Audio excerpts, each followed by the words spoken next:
Hello, कैसे हैं आप सभी। पूरा उम्मीद और विश्वास कि आप सभी स्वस्थ हैं, मस्त हैं, तंदुरुस्त हैं और जमकर जो है आप अपनी परीक्षाओं की तैयारी में लगे हुए हैं। तो आज की क्लास है क्लास 12 के आर्ट्स वालों के लिए और जिनका सब्जेक्ट है ज्योग्राफी, जिसे हिंदी में आप भूगोल के नाम से जानते हैं। इतना आसान सब्जेक्ट जेकर 2 वीडियो ऑलरेडी अपलोड है, जिसमें जो है 20 क्वेश्चन आपके दिमाग में बैठा दिया गया है। आज की यह क्लास जो है इसमें जो है ज्योग्राफी के तीसरा क्लास है समझिए, और इसमें 10 क्वेश्चन जो है आपके दिमाग में बैठाने की गारंटी भी है।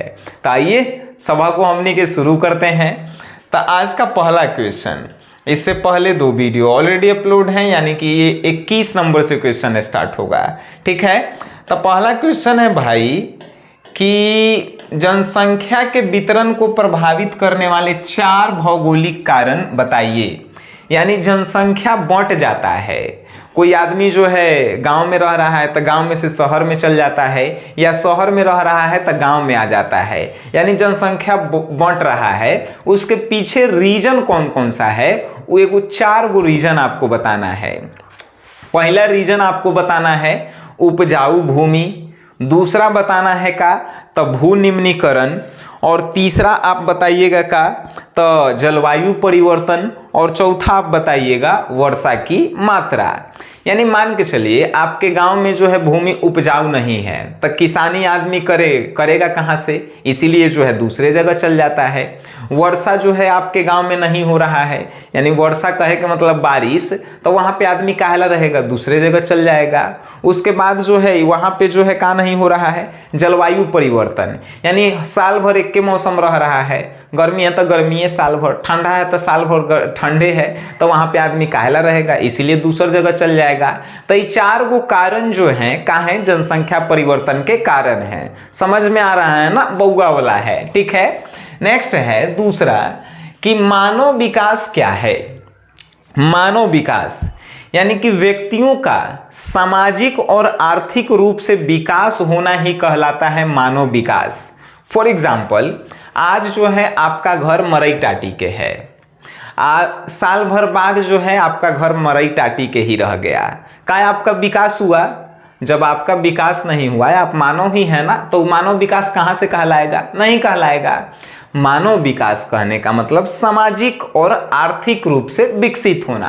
कहने का मतलब आपका मरई टाटी का घर है, साल भर में आपका जो है का कोठा के घर हो गया, समझ रहे हैं ना, बिल्डिंग हो गया।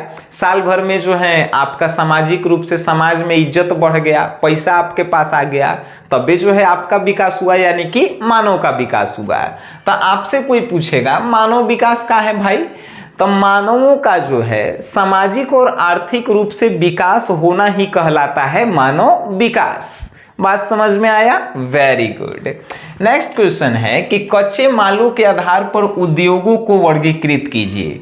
उद्योग मतलब कि कारखाना। ठीक है, तो कच्चे माल के आधार पे जो है उद्योगों को निम्नलिखित 4 प्रकार में हम लोग बांटे हैं। ठीक है, पहला प्रकार का है तो कृषि आधारित उद्योग, यानी कि वैसे उद्योग यानी कि वैसे कारखाना जो किसानों यानी कि कृषि पे डिपेंडेंट हो, उसी को कृषि उद्योग कहेंगे। आप कहेंगे कैसन कैसन कारखाना सर? तो अचार बनावे वाला फैक्ट्री कृषि पे ही जो है डिपेंडेंट है। उसके बाद कहेंगे चीनी फैक्ट्री, उसके बाद आप कहेंगे फल उद्योग, ये सब कृषि आधारित उद्योग हैं। दूसरा है खनिज आधारित उद्योग। वैसा उद्योग जो खनिज के ऊपर निर्भर करता है उसे खनिज आधारित उद्योग कहते हैं, जैसे लौह इस्पात उद्योग, खनिज उद्योग, ये सब जो है का है तो खनिज आधारित उद्योग है। तीसरा है वन आधारित उद्योग। वैसे उद्योग जो जंगलों पे वनों पे डिपेंड करते हो उसे जो है वन आधारित उद्योग कहते हैं, जैसे कि कागज उद्योग, उसके बाद हो गया कपड़ा उद्योग, उसके बाद फर्नीचर उद्योग, ये सभी जो है जंगल पे जो है डिपेंड कर रहे हैं। बातें समझ में आ रही है? चौथा है पशु आधारित उद्योग। वैसे उद्योग जो पशुओं पे निर्भर करते हों, जैसे कि कौन कौन सा हो गया तो आप सुने होंगे मांस उद्योग, चमड़ा उद्योग, ये सब जो है का है अंडा उद्योग, ये सब जो है पशु आधारित उद्योग हैं। उद्योग मतलब कि बिजनेस, कारखाना, समझ रहे हैं ना? Very good. नेक्स्ट है जनसंख्या परिवर्तन के दो घटकों के नाम लिखे। यहाँ पे भाई था जनसंख्या वितरण, यानी एक स्थान से दूसरे स्थान पे जनसंख्या जब जाता है, एक स्थान से दूसरे स्थान पे व्यक्ति जब जा रहा है तो जनसंख्या का वितरण हो रहा है। यहाँ पे है जनसंख्या का परिवर्तन, जनसंख्या कम हो रहा है, ज्यादा हो रहा है। तो जनसंख्या परिवर्तन के दो गो रीजन बताइए। पहल का है जन्म दर और दूसर का है मृत्यु दर। जन्म दर यानी कि कोई बच्चा जन्म लेता है तो हम लोगों की जनसंख्या बढ़ती है। मृत्यु दर यानी कि कोई बच्चा या व्यक्ति मरता है तो जनसंख्या घटती है कि नहीं। तो जनसंख्या परिवर्तन के दो घटक ई है। 5वां नंबर और बउआ वाला क्वेश्चन, व्यापार संतुलन से आप क्या समझते हैं? व्यापार संतुलन का मतलब होता है कि दो देश के बीच में आयात और निर्यात जो है हमेशा होते रहे तो वो कहलाता है व्यापार संतुलन। फॉर एग्जाम्पल, इंडिया और अमेरिका के बीच में सामान जो है लेन देन हो रहा है। अब इंडिया से सामान जा रहा है, अमेरिका वाला भेजिए नहीं रहा है सामान, तो क्या व्यापार संतुलन है? नहीं। जब इनने से जो है निर्यात होगा और उनने से आयात होगा तब वो कहलाएगा व्यापार संतुलन। फॉर एग्जाम्पल, हम आपको पढ़ा रहे हैं, उसके बदले में जो है आप पैसा दे रहे हैं कि नहीं?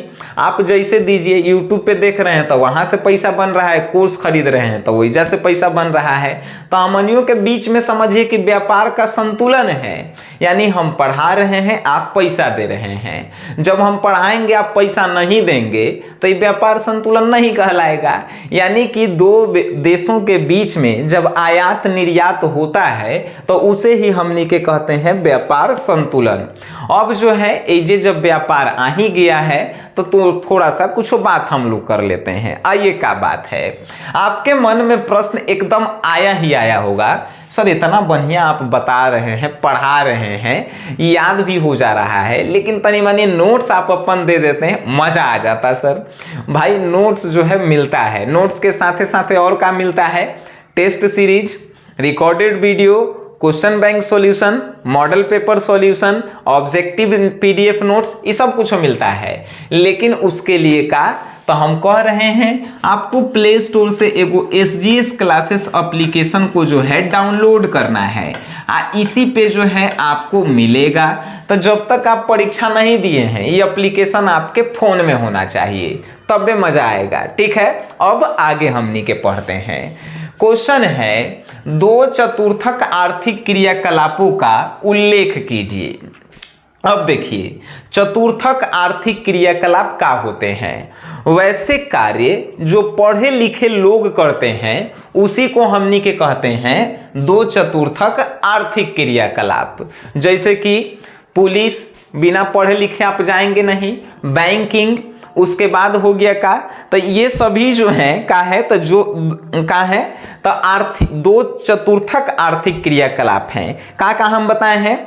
पुलिस बताएं यानी कि प्रशासन, उसके बाद बैंकिंग बताए हैं, उसमें और इंक्लूड कर दीजिए स्वास्थ्य सेवाएं जैसे कि डॉक्टर, नर्स, ये सब। उसके बाद जो है आप और भी चीजें जैसे कि सेना, ये सभी जो है क्या होते हैं? तो ये सब जो है दो चतुर्थक आर्थिक क्रियाकलाप कहलाते हैं। अब इन्हें जो है जानते हैं व्हाइट कॉलर संलिग्ध व्यक्ति भी कहते हैं। यानी कि व्हाइट कॉलर बिजनेस किसे कहते हैं? तो आप उसे उदाहरण में बताइएगा। बैंकिंग हो गया, प्रशासन हो गया, स्वास्थ्य सेवाएं हो गया, ये सब जो है व्हाइट कॉलर वाले जो है बिजनेस होते हैं। ठीक है, तो ये सभी का तो आपसे प्रश्न पूछा है कि दो चतुर्थक आर्थिक क्रियाकलापों का उल्लेख कीजिए। आपको यह लिखना है, दो चतुर्थक आर्थिक क्रियाकलाप वैसे क्रियाकलापों को कहते हैं जो पढ़े लिखे लोगों द्वारा संपादित किए जाते हैं, जैसे बैंकिंग, स्वास्थ्य सेवाएं और उसके बाद प्रशासन आदि। और इन सभी ये जो काम करते हैं उन व्यक्तियों को जो है व्हाइट कॉलर वाले जो है व्यक्ति कहते हैं। देखिएगा बैंकिंग में जो है व्हाइट शर्ट पहन के एकदम जाता है सर, तो व्हाइट कॉलर याद रखिएगा। ठीक है, वेरी गुड। क्वेश्चन है, भारत के 4 प्रमुख लौह इस्पात उद्योगों के नाम लिखिए। यानी भारत के 4 प्रमुख लौह इस्पात उद्योग यानी बिजनेस के बारे में आपको बताना है। पहला बताइएगा स्टील कॉर्पोरेशन ऑफ बंगाल जो पश्चिम बंगाल में है। दूसरा बताइएगा भिलाई इस्पात संयंत्र जो छत्तीसगढ़ में है। तीसरा हिंदुस्तान स्टील लिमिटेड राउरकेला उड़ीसा में है। चौथा है बोकारो स्टील प्लांट जो कहाँ पे है, झारखंड में है। ठीक है बालक। नेक्स्ट है कृषि योग्य व्यर्थ भूमि से आप क्या समझते हैं। कृषि योग्य व्यर्थ भूमि कहने का मतलब है खेत है लेकिन उसमें आप अन्न उपजा नहीं सकते हैं, उसी भूमि को कहते हैं कृषि योग्य व्यर्थ भूमि। अगर इसमें लिखेला आया तो कैसे लिखेंगे, तो वैसा भूमि जो पिछले 5 सालों तक या उससे अधिक समय तक पड़ती रहा है, उसी भूमि को कृषि योग्य व्यर्थ भूमि हमनी के कहते हैं। मतलब 5 साल तक वो भूमि पे खेती चाह कर भी किसान नहीं कर सकता है, काहे कि जब फसलें अच्छा नहीं होता है कि नहीं, उसी को कृषि योग्य व्यर्थ भूमि कहते हैं। नेक्स्ट क्वेश्चन, पत्तन और पोताश्रय में क्या अंतर है। भाई पत्तन और पोताश्रय में अंतर समझिए। पोताश्रय को हमनी के बंदरगाह भी हम लोग कहते हैं, याद रखिएगा। ठीक है, तो पत्तन और पोताश्रय कहाँ है। पत्तन उस स्थान को कहते हैं जहां पे पानी वाला जहाज आता है और सामान को उतारता है और लादता है। पोताश्रय और बंदरगाह उस स्थान को कहते हैं जिस स्थान पे नाव पानी वाला जहाज आके रुकता है। ठीक है भाई। दूसरा अंतर, पत्तन जो है आप बना सकते हैं, लेकिन बंदरगाह और पोताश्रय जो है प्राकृतिक भी होते हैं और उसे हम लोग भी बना सकते हैं। ठीक है।